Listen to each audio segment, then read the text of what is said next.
안녕하세요. 오늘은 전편 연말정산의 기본 이해에 이어서 각각의 항목들을 좀 더 자세하게 알아볼 건데요. 기본 이해는 설명을 드렸으니 이제 심화 과정을 누구나 이해할 수 있게 설명해 드리도록 하겠습니다.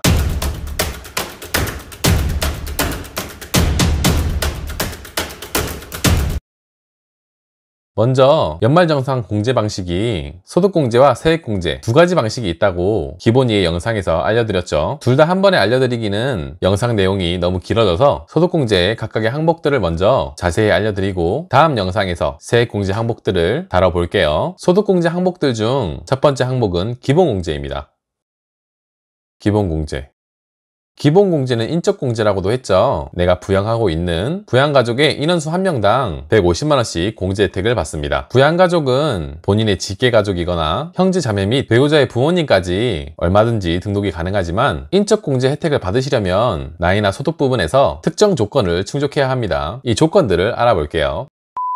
인적공제 혜택을 받기 위해 충족해야 하는 나이와 소득 요건 중 소득 요건은 모두 동일한 조건이니 나중에 설명드리고 나이 요건부터 순서대로 알려드릴게요. 먼저 배우자의 경우는 나이 요건이 따로 없습니다. 또한 기러기 부부처럼 생활 특성상 따로 거주해도 공제 혜택을 받으실 수 있으세요. 다음 부모님이나 웃어른 등 직계 존속의 경우는 60세 이상의 나이 조건이, 자녀나 손자 손녀, 입양 자녀 등 직계 비속의 경우는 20세 이하의 나이 조건이 있습니다. 여기서 직계 존속의 경우 배우자의 부모님, 즉 장인 장모님이나 시아버지 시어머니도 부양가족으로 등록이 가능하며 이 경우에도 나이와 소득 요건이 충족되면 공제 혜택을 받을 수 있습니다. 형제 자매 또한 부양가족 등록이 가능하고 동일하게 나이 요건과 소득 요건이 충족된다면 공제 혜택을 받을 수 있으며 위탁아동은 18세 미만 나이 요건과 동일한 소득 요건을 갖추게 되면 소득공제를 받을 수 있습니다. 그럼 이제 나이 요건에 이어서 소득 요건을 자세히 살펴볼게요.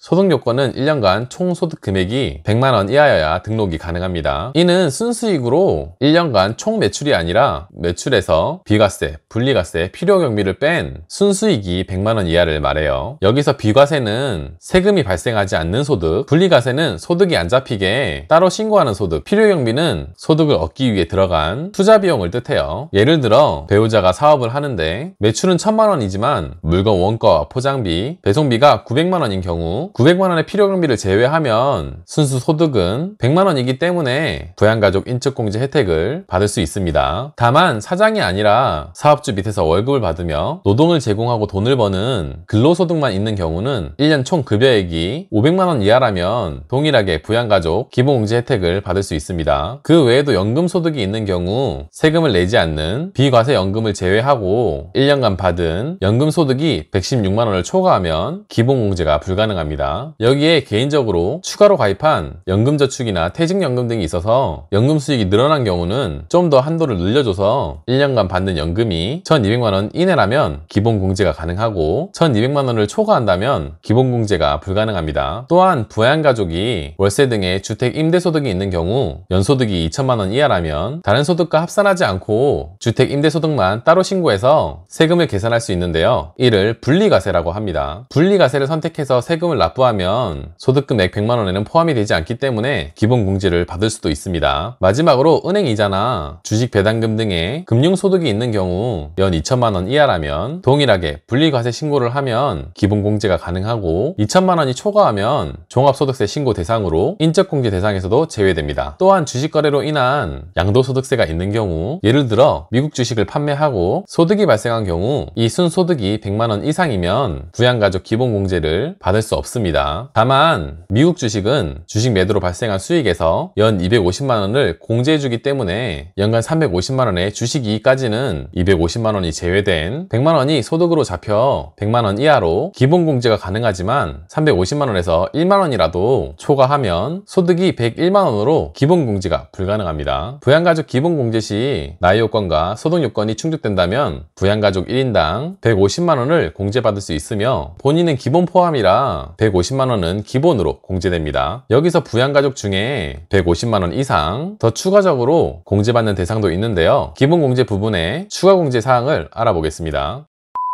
추가 공제 사항으로는 부양가족 중에 장애인에 해당하는 가족이 있다면 200만 원을 더 추가로 공제받습니다. 장애인의 경우 나이 요건은 따로 없지만 소득 요건은 앞에 설명해 드린 것과 동일해야 하고, 부모님 등의 직계 존속의 경우 나이가 60세를 넘어 만 70세 이상이면 경로우대자로 100만 원을 추가 공제받을 수 있으며, 근로자 본인이 여사원이고 근로소득이 3천만 원 이하라면 남편 소득 유무와 관계없이 부녀자 공제로 50만 원 추가 공제가 가능합니다. 또한 배우자가 없더라도 여성 근로자가 세대주의자 책임져야 할 부양가족이 있는 경우도 부녀자로 50만 원 추가 공제가 가능해요. 다음, 자녀나 입양자는 있으나 배우자가 없는 한부모의 경우 성별 상관없이 100만 원을 추가 공제해 주는데요. 다만 여성의 경우 부녀자 공제와 중복은 안 되며 금액이 더 큰 한부모를 기준으로 우선 공제해 줍니다. 다자녀의 경우는 2명의 경우 100만 원을 추가로 공제, 3명 이상부터는 아래의 공식대로 공제 액수가 점점 늘어나는데, 예를 들어 3명의 경우 100만 원 더하기 3 빼기 2는 1로 1에 200만 원을 곱해서 총 300만 원 공제, 4명의 경우 100만 원 더하기 4 마이너스 2는 2로 2 곱하기 200만 원을 해서 총 500만 원을 공제해 줍니다. 다음은 연금보험료 공제입니다. 연금보험료. 연금보험료는 나이가 들거나 갑작스러운 사고로 소득활동이 중단될 때 기본 생활을 유지할 수 있도록 연금을 받기 위해서 소득이 있을 때 미리 조금씩 납부하는 돈이라고 했는데요. 배우자나 부양가족 명의의 연금을 대신 납부한 건 공제가 안 되며 오직 본인 명의로 가입된 연금보험료만 최대 한도 없이 전액 다 공제받을 수 있습니다. 세금을 내는 연도, 과세 연도에 해당하는 보험료, 전액을 공제해주기 때문에 중간에 퇴사를 했더라도 그에 납부한 돈은 전부 공제해줍니다. 공제 가능한 연금보험료 항목은 국민연금, 공무원연금, 군인연금, 사립학교 교직원연금, 별정 우체국 연금 등이 있어요. 다음은 특별공제 항목입니다. 특별공제.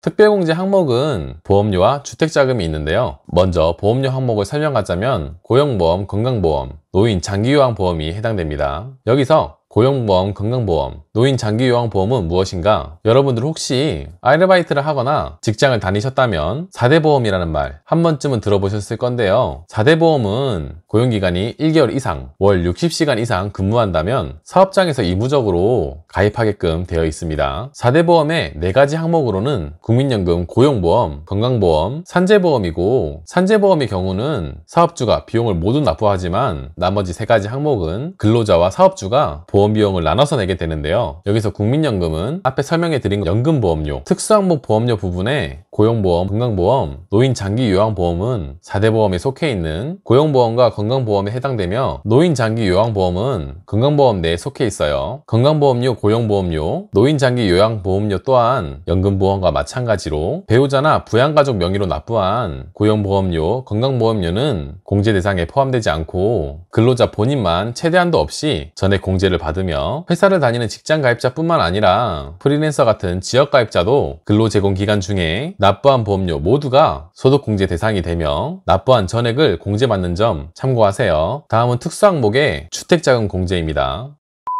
주택자금 공제의 공통조건을 먼저 알려드릴게요. 공통사항으로는 본인 소유의 집이 없는 무주택자나 주택이 담보로 잡혀 원금과 이자 지출 비용이 있는 1주택자까지는 공제 대상에 해당됩니다. 이는 세대 기준이기 때문에 본인에게 등록된 부양가족이 따로 거주하며 주택이 있는 것과는 관계가 없습니다. 다만 배우자는 따로 거주하더라도 동일 세대로 치는 점 참고하시고요. 세대주가 주택 공제 혜택을 받지 않는 경우 세대 구성원에서 근로 중인 배우자나 세대원이 대신 공제를 받을 수 있습니다. 하지만 주택의 명의가 공동 명의이거나 공제받을 세대원의 명의와 동일해야 하고 공제받을 세대원이 직접 차입금을 납부해야 합니다. 소득공제의 주택자금 공제 항목들을 하나씩 살펴볼 건데요. 주택 임차 차입금, 원리금 상환액, 장기주택 저당차 임금, 이자 상환액, 주택청약 종합저축 불임금액, 청년 우대형 주택청약 종합저축 순으로 살펴보겠습니다. 주택 임차 차입금, 원리상환 공제, 이름이 너무 어렵죠. 간단하게 말하자면 전세자금 대출의 원리금 상환액을 말합니다. 원리금이란 원금과 이자를 합한 금액이에요. 표를 보고 설명드리자면 근로소득이 있는 무주택 세대주라면 근로자의 급여 액수와 관계없이 대출 원금과 이자 모두 공제가 가능하며 최대 300만원 한도 내에서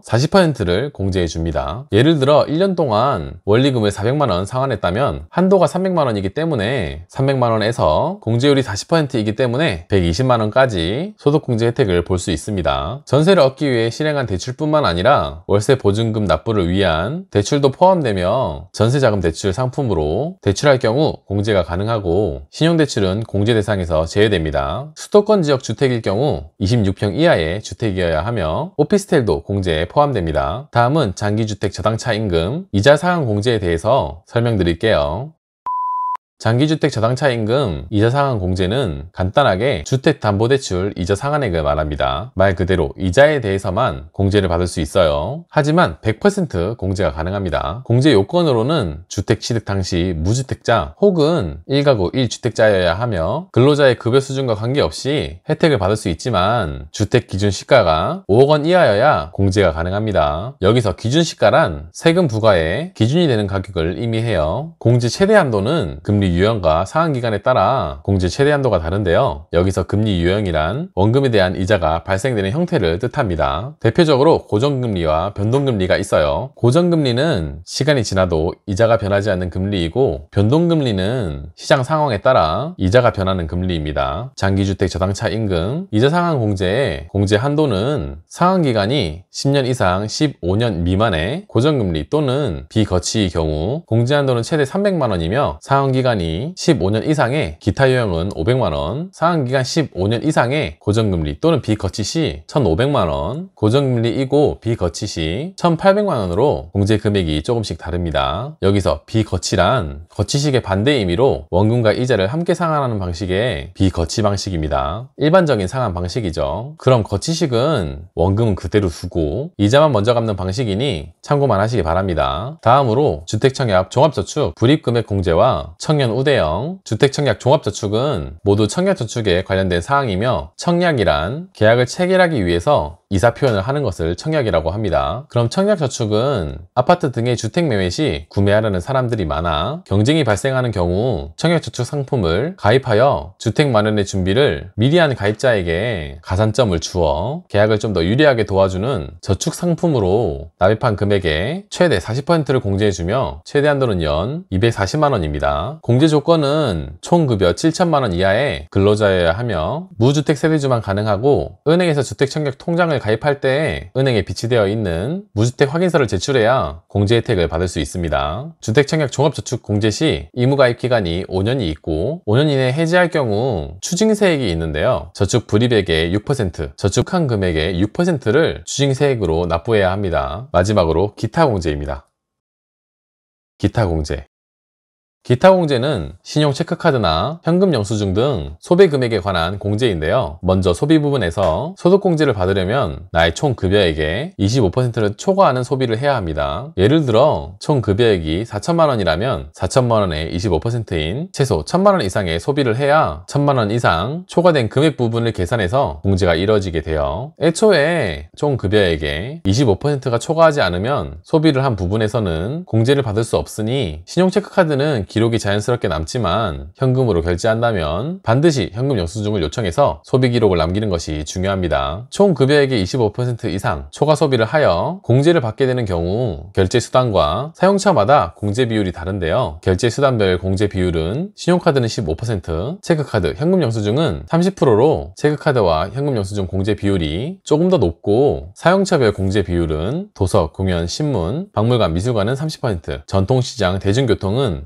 40%입니다. 공제의 최대 한도는 근로소득 총 급여액에 따라 차이가 있는데요. 7천만원 이하의 경우 총 급여의 20%와 330만원 중 비교하여 적은 금액이 최대 한도고요. 7천만원에서 1억 2천만원 사이는 250만원, 1억 2천만원 초과는 200만원이 공제 한도 금액입니다. 여기서 추가로 공제를 받을 수 있는 항목이 있는데 소비한 사용처별로 도서, 공연, 미술관, 전통시장, 대중교통 등 3가지 사용처에서 각각 100만원씩 추가 공제를 해주는 점 참고하세요.